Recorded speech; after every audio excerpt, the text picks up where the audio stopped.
She burnt me with an iron and forced me to sleep on the sofa. Police wouldn't believe me if I reported her. She burnt me with... Managed to call 999 before I She saw isolated me from all.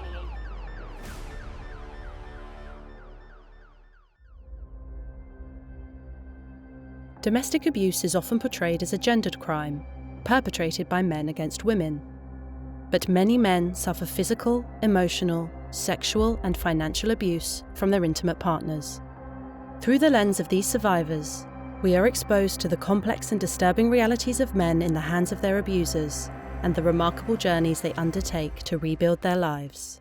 And so I met this lady as I moved to London, and she was full of charm. She was very extrovert, so I was drawn to her. And as I got to know her, there were all these kind of stories of real hardship and childhood abuse that she'd been through. So I guess I kind of felt sorry for her, like I wanted to help her. And then this relationship sort of started to emerge. I got closer to her. The stories of what she'd been through got worse. And so as her behavior towards me started to get worse, I just felt that there was this person that I needed to help. I didn't think that it was bad behavior from, because all the time I'm thinking, well, she's been through so much, she's trying her best. And so this kind of dynamic emerged where I'm sort of her carer, I'm trying to look after her, I'm trying to help her, but I'm also falling into this relationship as well. So there's not like a moment where I suddenly realized I was in this. I was in an abusive relationship for years, in fact, without knowing it was abuse. And it wasn't until near the end, like 8 years in, when I was challenged by a neighbor who'd witnessed a physical attack on me. She'd come into our house at the point that my ex-wife was attacking me. And she said to me later that evening, I remember, she's a very well-spoken woman. She said, "Andrew, you do realize this is domestic abuse." And I remember when she said that, I was thinking, oh, is it? Oh, well, maybe. And I started to think back over the last 8 years and think, well, maybe it's not all me. Maybe actually I haven't just provoked all this stuff on a year-to-year basis.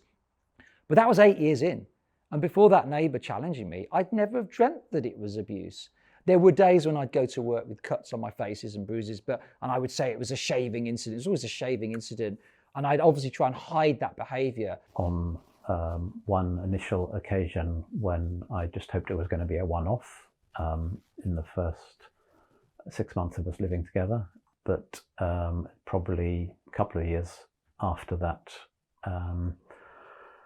it started to become a regular pattern. If we had a disagreement about something, my wife would end it by slapping me hard across the face. And it didn't happen all that often. It was maybe once a month, once every 2 months, and that lasted for about 18 months. John, not his real name, is one of thousands of male domestic abuse victims in the UK. He wants to share his story, but he has told us to conceal his identity. Well, the first act of abuse was about a year into my relationship. We were out Christmas shopping and we got in an argument. I can't even remember what the argument was about. She was wearing high-heeled boots and she just stamped on my foot and left me with a limp, basically. And then after a couple more years, it just gradually got worse and worse. Getting upset if I would go out with my friends just to watch football or something like that. She didn't like that, and she would have basically a tantrum. And in the end, it just became easier just to give in to that, and that pattern of behaviour continued again and again and again. In the UK, statistics show that 1 in 3 victims of domestic abuse are male. I think male abuse is grossly overlooked. It's grossly underreported. And studies have shown, or researchers have shown, that the numbers of males being domestically abused is going up because of the masculinity of the males. They tend to, live with this kind of abuse for a very long time, not until it's actually getting out of hand, when things are getting really bad, before they tend to come forward. And at that point, it most probably be going to the police. and then the GP gets involved. And when such thing happen, we put a safeguarding meeting in place. We invite them to have a chat and then talk about what's been said or what the report we've got and what safety netting they've had in place. According to the national statistics, 1.7 million women and 699,000 men experienced domestic abuse in 2022. The violence, as I said, consisted of a hard slap across the face for about 18 months, beating me. Once she tried to pull me out of the bath by my foot. She beat me across the chest. She whipped me with a belt. I got marks on my back from a studded belt. She was in a rage. She was in an uncontrollable rage. And then there were 3 occasions of the course of a week where she assaulted me really quite seriously. The last time over an extended period, or twice in a day. I was chased upstairs. And I didn't respond at all, other than trying to protect myself. And she ripped my clothes. A friend of mine had to collect me from outside the house to get away. And that night, the next morning, I thought I might be suffering from slight concussion. So I thought I'd better just report this to my doctor, to my GP. And the GP advised me to go to the police. Many men are trapped in abusive relationships for years without telling anyone. You're talking physical attacks, and that's what I massively feared.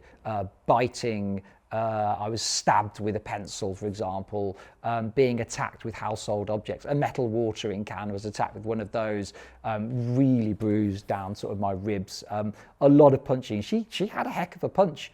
There's a whole emotional side to what is domestic abuse. So she'd often refer to me in public. We'd be out for dinner with friends as her third child, and they'd sort of said the humiliation, the thing that I'm skinny, I don't stand up for myself, I'm useless, so there's all that kind of emotional abuse that goes on. If you're caught in an abusive relationship where there are those dynamics taking place and you're afraid of your partner and you're being bullied, then coming home is not safe. Coming home is not nice. Coming home is fearful. You never, ever know what you're going to be coming into. Even in the good times, you're on edge, because the good times can just switch just like that. According to the national statistics, half of male victims fail to tell anyone that they are a victim of domestic abuse and are 2.5 times less likely to tell anyone than female victims. So, for example, my mum has about 7 mobile phone numbers in my contacts list for me. So every time I would get a mobile phone, it would mysteriously get broken if I started contacting people she didn't want me to contact. And there were other things, like she would check all my social media, all my emails, so she would log into my emails. So she would do that on the pretense of helping me. So say I was looking for a job, she would check my emails to see the response to an interview or something. But what she would also do then is would reply to emails from my family as if they were me, and she would respond to text messages from my family as if they were me, and then not tell me about it. So for example, my mum's 70th birthday, we turned up 2 hours late, and I didn't have a clue that we were 2 hours late because she told me the wrong time. And she deleted all the communication that she'd had with my mum. The physical, when it happened, was quite bad, but it was relatively few and far between. As long as I did more or less what she wanted, it was fine. I wouldn't get abused. It's when she lost control of the situation, then her temper would come out and she'd hit me. And I never responded in kind.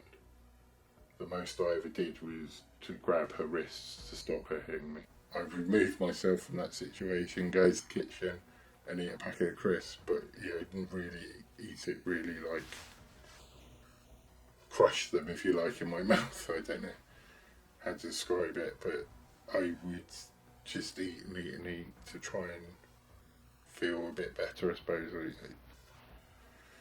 It was just my way of trying to cope with it. And she was always in sort of complete control at all times, because you'd never know what was going to happen next. Because also we had children, so what I wanted was a peaceful home. So when it's kicking off, it's always me trying to retreat, trying to diffuse the situation. After years of suffering abuse from his wife, Richard finally reported his abuser to the police. But things quickly went downhill for him. So then social services got involved, and to cut a very long story short, they ended up believing that she was the victim and that I was the perpetrator, because there seems to be this inherent bias in social services of assuming that the men are always the perpetrators, and certainly that was the case in my scenario. And the end result has been that I've been separated from my baby son from when he was 9 months old, 11 months old. And I didn't see my son again for about 4.5 months, and had to go to court just to be able to see my own son. I missed his first birthday, didn't know where they were, what was going on, and to this day I've never been given an adequate explanation as to why they did that. I've never been given any reason. And it's been like that for 21 months, and it's cost me, if I'd taken most people's advice and employed a solicitor and a barrister for the court proceedings, it would have cost me about £25,000. I've managed to use a Mackenzie friend who was much, much cheaper, but it still cost me thousands of pounds. I mean, this whole affair has cost me well over £10,000, £12,000 one way or another. And that's not to, not to count the distress that's being caused to me. The one thing an abusive person works hard to do is to isolate their partner from their friends and family. I'd been isolated from all my friends and family. So I didn't feel I had anywhere else to go, or I could get away from it even if I wanted to. There's nowhere for men to go. There are no refuges, especially if you've got children. There's absolutely nowhere for you to go. And it may sound old-fashioned and stupid, but I believe that it's better for parents to stay together in a family unit for the children if they possibly can. I spent £50,000 trying to see my children going through the court. I tried my hardest to keep the three of them together, and I had them outside of my control, ripped apart as a family. And I've always tried to look like I'm happy for my children, but a lot of the time I'm not. The system failed me, and it failed, more importantly, my children. One of the leading charities supporting male victims of domestic abuse in the UK, Mankind Initiative, receive over 200,000 visitors on their website each year and have a national helpline that men can ring for advice. Well, one of the biggest barriers that men face is around children, also is around love, and also the fact that for many men they want to spend what time they have in trying to actually help their abusive partner. And so that's where many men's thought processes and patterns are, especially because they worry about that if they leave and leave their children behind, they don't want to leave their children behind with somebody who's abusive, but also they worry about never seeing their children again. So what we always recommend is to build a safety plan and talk to trusted friends and family, and also to make sure that they use the laws which are available to them, such as occupation orders and non-molestation orders, to make sure that they can protect them and their children and escape from the situation safely. It's very difficult if you're in an abusive relationship and there are children, and the other person in that relationship is the parent of that child. Because, in particular as a guy, what do? I leave and leave my children in the hands of an abusive person. That doesn't feel very fair. We know that a parent, you give up your own life for your kids, right? If I leave, what about seeing the kids? You know, I'm now conscious that I'm in an abusive relationship. All the spite and hatred that's gone into that abuse.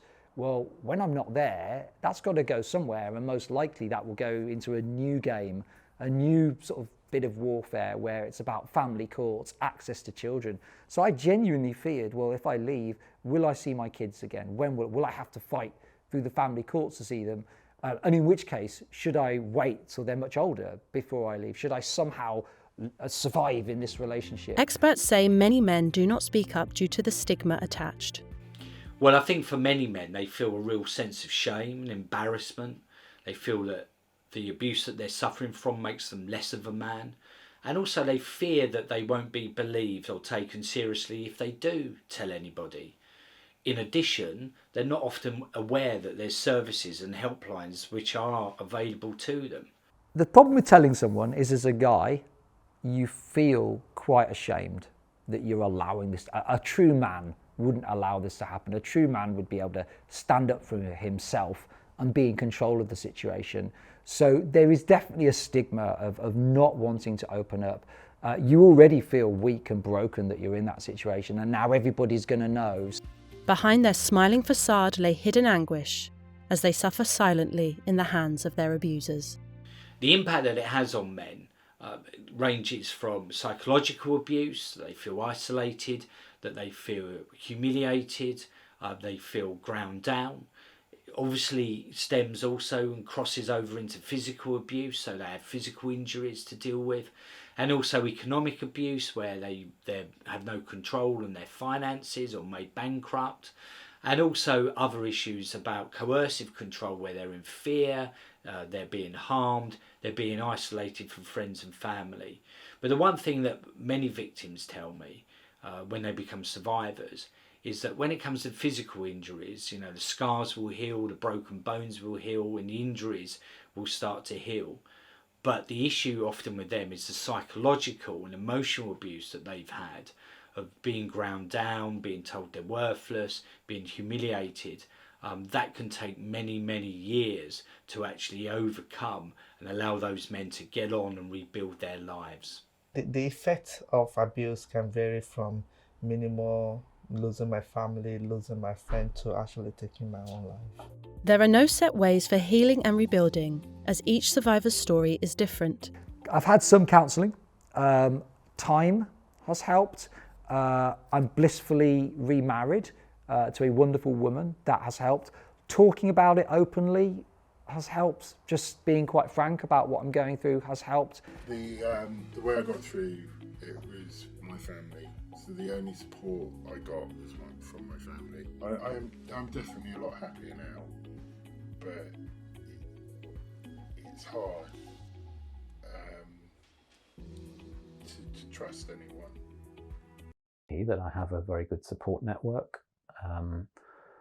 I've had to find a deep faith within myself to keep myself going and spend time in nature early in the mornings and things like that.